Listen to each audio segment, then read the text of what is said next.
learners, welcome to our channel Study IQ. In this particular session, we are going to be discussing the important judgments given by our Honorable Supreme Court for the month of May 2022. So this is the part 1 of the series. आज के session में हम 4 to 5 judgments जो हैं वो discuss करेंगे जो कि सुप्रीम कोर्ट ने पास किए हैं, and we'll be coming up with another session after this where we'll be discussing some more sessions. So without any further delay, let's quickly start with our session.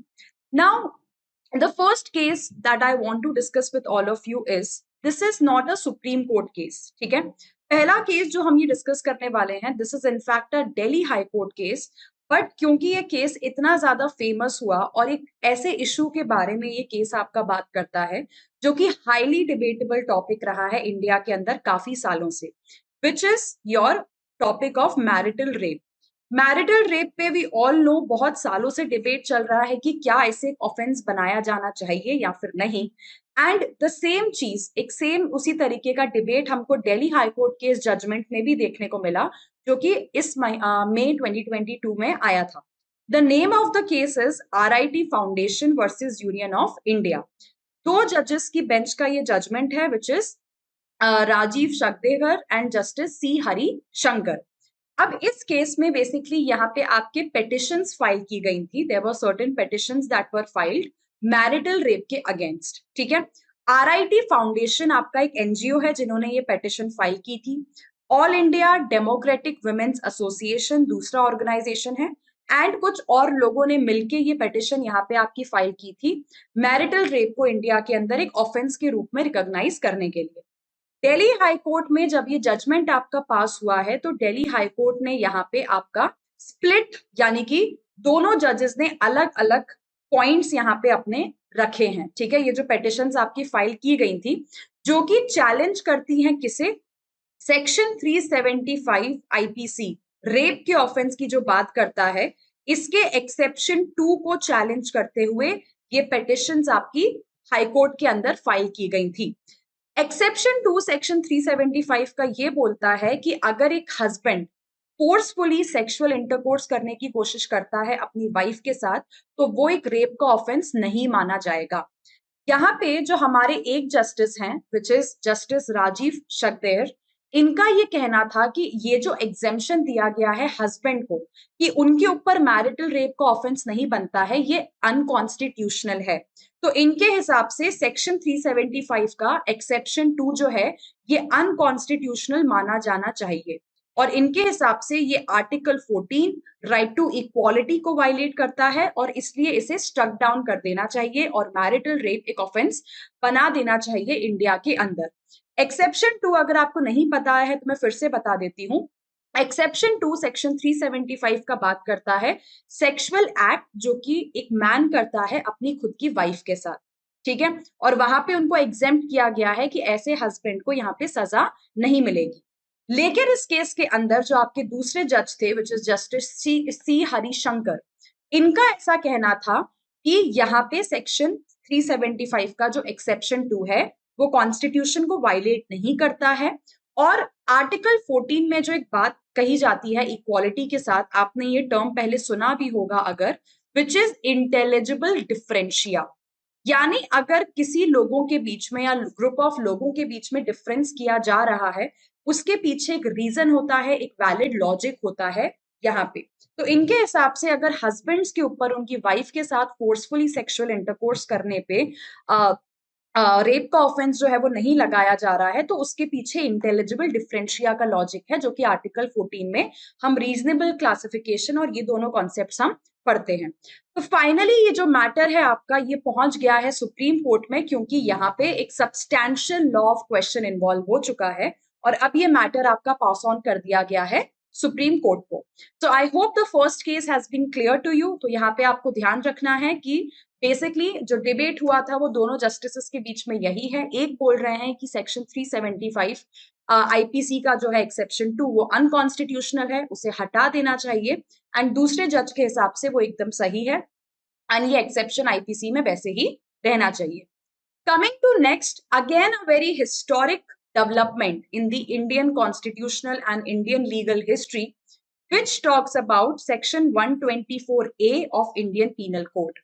अगर आपको नहीं पता है 124A आईपीसी क्या है, तो 124A आईपीसी डील करता है सेडिशन के ऑफेंस से।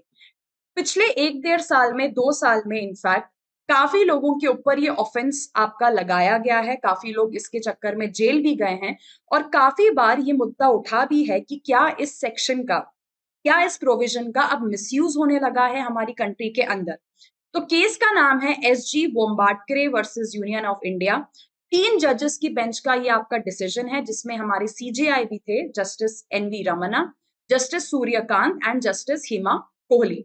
तो यहाँ पे सुप्रीम कोर्ट ने ये बोला है कि ये जो 152-ईयर ओल्ड प्रोविजन लॉ सेडिशन का हमारे आईपीसी के अंदर एग्जिस्ट करता है, इसके अंदर जब तक फाइनल फर्दर ऑर्डर्स नहीं दे दिए जाते, तब तक इसके अंदर और कोई केसेस जो है वो फाइल नहीं किए जाएंगे। और इन्होंने यहाँ पे गवर्नमेंट को बोला है कि आप इस प्रोविजन को वापस से रिकंसिडर कीजिए। कोर्ट ने यहाँ पे सेंट्रल गवर्नमेंट से बोला है और स्टेट गवर्नमेंट से बोला है कि आप इस सेक्शन के अंदर कोई भी एफआईआर फाइल नहीं करेंगे जब तक इस सेक्शन को अच्छे से रिकंसिडर नहीं कर लिया जाता कि do we still need this section in our country और नॉट। तो 3 जजेस की बेंच का जो ये जजमेंट आया है, यहाँ पे जजेस जो ऑर्डर आया है आपका कोर्ट के थ्रू, यहाँ पे ये भी बोला गया है कि जितने ट्रायल्स आपके पेंडिंग हैं, जिन जिन लोगों पे 124 ऑफेंस का सेक्शन 124 का ट्रायल चल रहा है, जो जो मैटर्स इससे रिलेटेड अपील में गए हुए हैं और जो जो प्रोसीडिंग्स वगैरह चल रही हैं, उनको अभी कुछ टाइम के लिए रोक दिया जाएगा जब तक इस सेक्शन को अच्छे से वापस से रिकंसिडर नहीं कर लिया जाता। तो यहाँ पे सुप्रीम कोर्ट का यही यहाँ पे एक्सपेक्टेशन है सेंट्रल गवर्नमेंट से कि हम उम्मीद करते हैं कि जब तक ये रिकंसिडरेशन नहीं हो जाता, 124A के अंदर कोई भी और एफआईआर फाइल नहीं की जाएंगी, कोई भी इन्वेस्टिगेशन नहीं होगा। और अगर होता भी है, यहाँ पे जिन लोगों पे ऑलरेडी 124A आईपीसी लग चुका है इस जजमेंट के आने के पहले, तो वो अप्रोच कर सकते हैं अथॉरिटीज को बेल मांगने के लिए यहाँ पे। और अगर कोई फ्रेश केस भी यहाँ पे फाइल किया जाता है इस ऑर्डर के आने के बाद, अगर किसी व्यक्ति पे फिर से कोई केस फाइल किया जाता है 124A का, तो वो कोर्ट में जा सकते हैं और बेल या कोई और अप्रोप्रिएट रिलीफ जो है वो कोर्ट से लेके आ सकते हैं।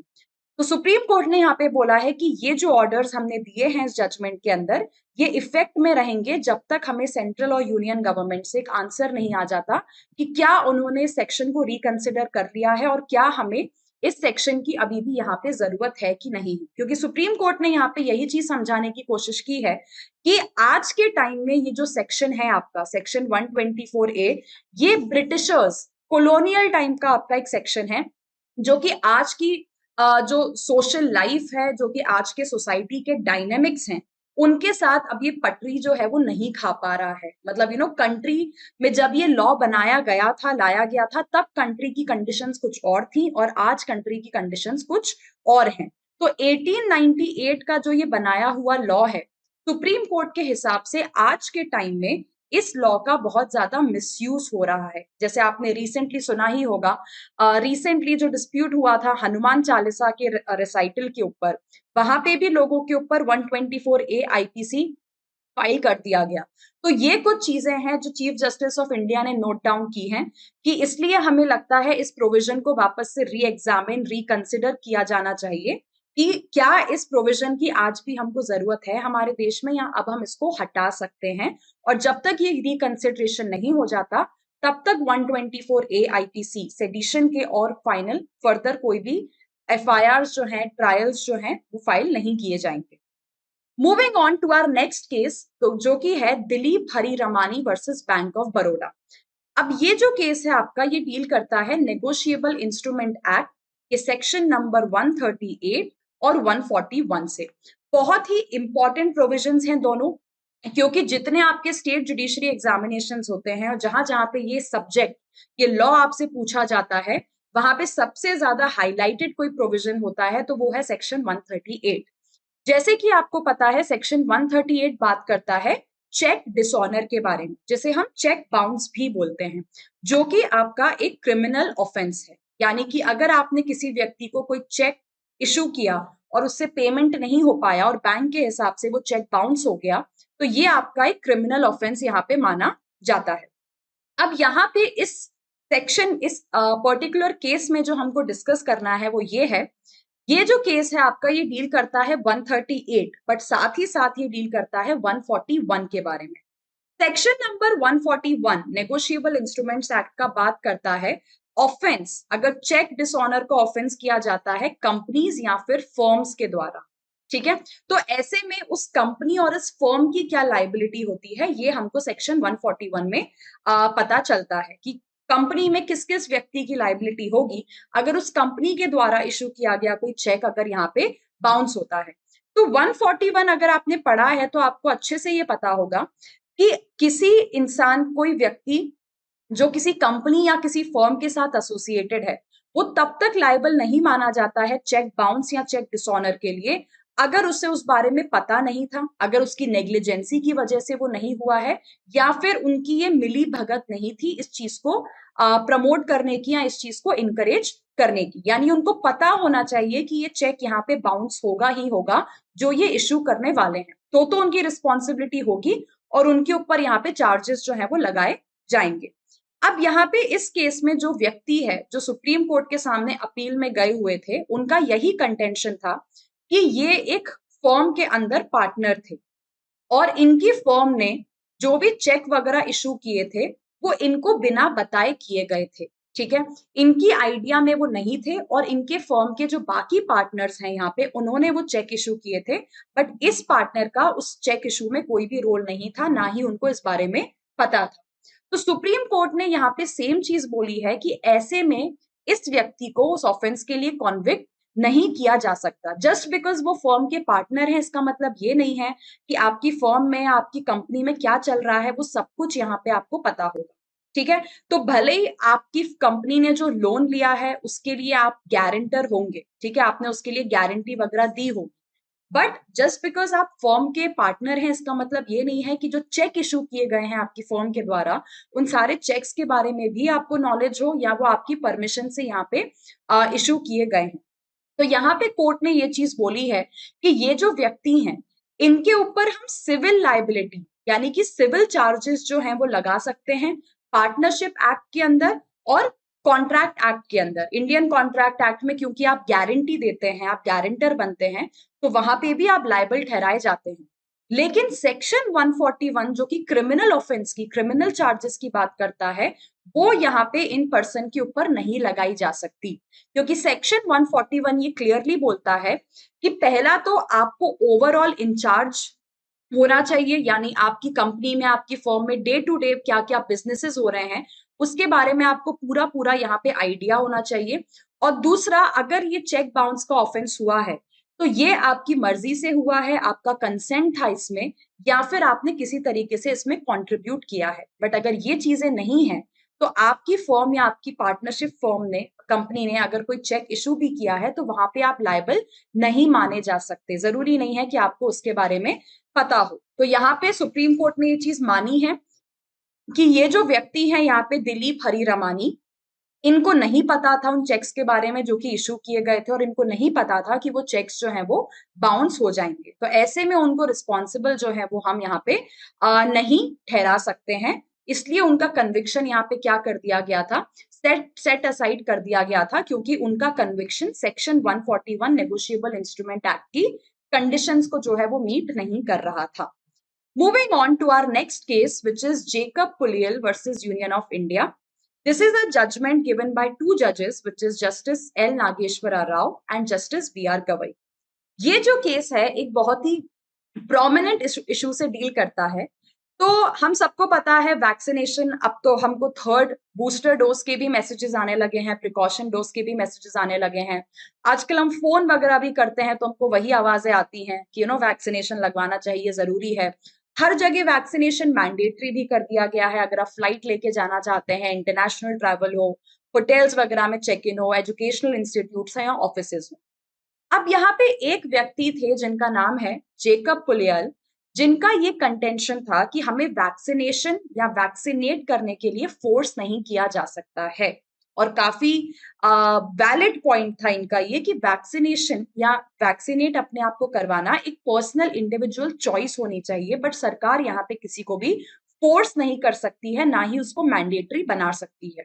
तो सुप्रीम कोर्ट ने इस केस के अंदर यही चीज हेल्ड की है कि किसी भी इंडिविजुअल को यहाँ पे फोर्स नहीं किया जा सकता है वैक्सीनेट करवाने के लिए, क्योंकि हमारी बॉडी में हम क्या मेडिकल ट्रीटमेंट लेना चाहते हैं या क्या नहीं लेना चाहते हैं, ये हमारा आर्टिकल 21 के अंदर एक फंडामेंटल राइट है। हमारी बॉडी से रिलेटेड सारे डिसीजंस लेने का हमको हक है, और ये एक फंडामेंटल राइट है आर्टिकल 21 के अंदर, जिसके अंदर हम चाहें तो रिफ्यूज भी कर सकते हैं। इस राइट का मतलब यही है कि हम चाहें तो रिफ्यूज भी कर सकते हैं कि हमें वैक्सीनेशन नहीं लगवाना है। दूसरा, कोर्ट ने यहाँ पे ये बोला है कि आपकी सेंट्रल गवर्नमेंट या यूनियन गवर्नमेंट ऐसा कोई भी डेटा नहीं लेके आ पाई है जहां से ये प्रूव हो पाए कि एक वैक्सीनेटेड पर्सन कोविड के ट्रांसमिशन में किसी भी तरीके का रोल प्ले नहीं करता है। यानी इस बात की कोई गारंटी तो है नहीं कि जिस व्यक्ति को वैक्सीनेशन लग चुका है उसे कोविड नहीं होगा या वो कोविड को फैलाने में और ज्यादा किसी भी तरीके से एक रोल प्ले नहीं करेगा। तो कोर्ट ने बोला कि क्योंकि जो वैक्सीनेटेड लोग हैं उनको भी वापस से कोविड यहाँ पे हो रहा है, तो ऐसा नहीं है कि रिस्क ऑफ ट्रांसमिशन बहुत हाई हो जाता है अगर आप वैक्सीनेटेड नहीं है तो, वर्सेस अगर आप वैक्सीनेटेड हैं। तो यहाँ पे गवर्नमेंट कोर्ट ने यहाँ पे यही चीज बोली है कि इन चीजों को ध्यान में रखते हुए वैक्सीनेशन लगवाना, मैंडेटरी करना आपका मैंडेटरी नहीं किया जा सकता, ना ही किसी को इसके लिए फोर्स किया जा सकता है। लेकिन यहाँ पे कोर्ट ने एक चीज बोली है कि जो लोग वैक्सीनेशन नहीं लगवा रहे हैं या जो लोग वैक्सीनेट नहीं होना चाहते हैं, उनके ऊपर अगर गवर्नमेंट चाहे तो रिस्ट्रिक्शंस इंपोज कर सकती है पब्लिक हेल्थ इंटरेस्ट में। लेकिन वो रेस्ट्रिक्शंस किसके हिसाब से होने चाहिए? वो restrictions legitimate need, proportionally laid down होने चाहिए, ठीक है, पब्लिक इंटरेस्ट में होने चाहिए, और लीगैलिटी उनमें होनी चाहिए। This is a three fold test, जो कि आपका आधार जजमेंट, जिसे हम पुट्टू स्वामी केस भी बोलते हैं। इस पॉइंट का बेसिकली मतलब ये है कि देखिए, आप वैक्सीनेशन नहीं लगवाना चाहते, कोई बात नहीं, तो आप अगर वैक्सीनेशन नहीं लगवाएंगे तो ऐसा नहीं है कि हम आपको घर से नहीं निकलने देंगे, हम आपको पब्लिक प्लेसेस में नहीं जाने देंगे। बट हो सकता है कि गवर्नमेंट आपके ऊपर ये रेस्ट्रिक्शंस लगा सकती है कि आप इंडिया के एक स्टेट से दूसरे स्टेट में नहीं जा सकते, आप इंडिया से बाहर किसी फॉरेन कंट्री में ट्रैवल नहीं कर सकते। तो ये सारे रीजनेबल रेस्ट्रिक्शंस आपके माने जाएंगे, क्योंकि ये पब्लिक हेल्थ इंटरेस्ट में आते हैं। तो यहाँ पे इस तरीके के रेस्ट्रिक्शंस अगर गवर्नमेंट लगाती है तो वो फिर आपको अवॉइड करने पड़ेंगे अगर आप अपने आप को वैक्सीनेट नहीं करवाते हैं तो। बट बेसिकली हाईलाइट इस जजमेंट का यही रहा है कि हमारी बॉडी से रिलेटेड हम क्या मेडिकल ट्रीटमेंट लेना चाहते हैं, क्या उसमें इंजेक्ट करवाना चाहते हैं या नहीं, ये हमारा आर्टिकल 21 के अंदर एक फंडामेंटल राइट है। यानी हमें फोर्स नहीं किया जा सकता वैक्सीनेट करने के लिए। हर इंडिविजुअल का ये राइट होता है कि वो अपनी लाइफ कैसे जीना चाहते हैं, और अगर वो चाहें तो किसी मेडिकल ट्रीटमेंट को यहाँ पे मना भी कर सकते हैं। अगर आप चाहें तो कोविड वैक्सीनेशन को यहाँ पे अवॉइड भी कर सकते हैं। लेकिन सुप्रीम कोर्ट ने यहाँ पे एक और चीज बोली है कि अगर कल को ये प्रूव हो जाता है यहाँ पे कि ऐसे लोग जो कि वैक्सीनेटेड नहीं है, all those people who are not vaccinated, ये वायरस को स्प्रेड करने में बहुत हाई रिस्क पोज कर सकते हैं। यानी कि ऐसे लोगों की वजह से वैक्सीनेशन, अगर जो वैक्सीनेट नहीं करवाते हैं अपने आप को, इनकी वजह से वैक्सीन जो वायरस है वो बहुत इजीली स्प्रेड हो सकता है, पब्लिक हेल्थ को रिस्क हो सकता है, इंफ्रास्ट्रक्चर, कम्युनिटी आपकी रिस्क में आ सकती है। तो फिर गवर्नमेंट आगे जाके इन चीजों को मैंडेटरी कर सकता है, लिमिटेशंस लगा सकता है। बट एज ऑफ नाउ आप ये नहीं कर सकते। दूसरा, सुप्रीम कोर्ट ने यहाँ पे यही चीज बोली कि क्योंकि ये लोग जो वैक्सीनेशन नहीं लगवा रहे हैं, हो सकता है इनसे किसी भी तरीके का खतरा पोज कर सकते हैं ये वायरस के स्प्रेड को लेके, कम्युनिटी हेल्थ वगैरह को लेके। तो गवर्नमेंट यहाँ पे रेस्ट्रिक्शंस इंपोज कर सकती है इन लोगों के ऊपर, फॉर एग्जांपल ट्रैवल वगैरह को लेके, किसी स्पेसिफिक जगहों पे एंट्री वगैरह को लेके। लेकिन वो रेस्ट्रिक्शंस आपको ध्यान रखने हैं, लीगल होने चाहिए, उनकी लेजिटिमेट नीड होनी चाहिए और प्रोपोर्शनल होने चाहिए सोसाइटी और कम्युनिटी के इंटरेस्ट के साथ साथ। So guys, that is it with this particular session, जहां पे हमने इंपॉर्टेंट जजमेंट्स डिस्कस किए हैं in our part 1 series of important judgments of May 2022. We'll be coming up with a second video as well, कुछ important judgments आपके मई 2022 के भी. Let me give you a highlight of all those judgments that we are going to be discussing. So we are going to be discussing in the second part the sex workers judgment that came in by the Supreme Court, जहाँ पे sex workers को recognize किया गया है, prostitution as a profession आपका recognize किया गया है, उनका भी article 21 है यहाँ पे. We'll be also discussing some of the environment law and wildlife protection related cases. We'll be discussing your के धंधा पानी वर्सेस स्टेट केस ऑल्सो. सो ऐसे ही कुछ 4-5 केसेस हम और डिस्कस करेंगे इन the part 2 session of this particular series. So again, thank you so much for watching this video. I hope everything that we have discussed has been clear to you. ये सारे judgments आपको clear हुए होंगे and I hope that they'll be helpful to you in whichever exam that you're going to be appearing for. So take care, all the best, bye bye.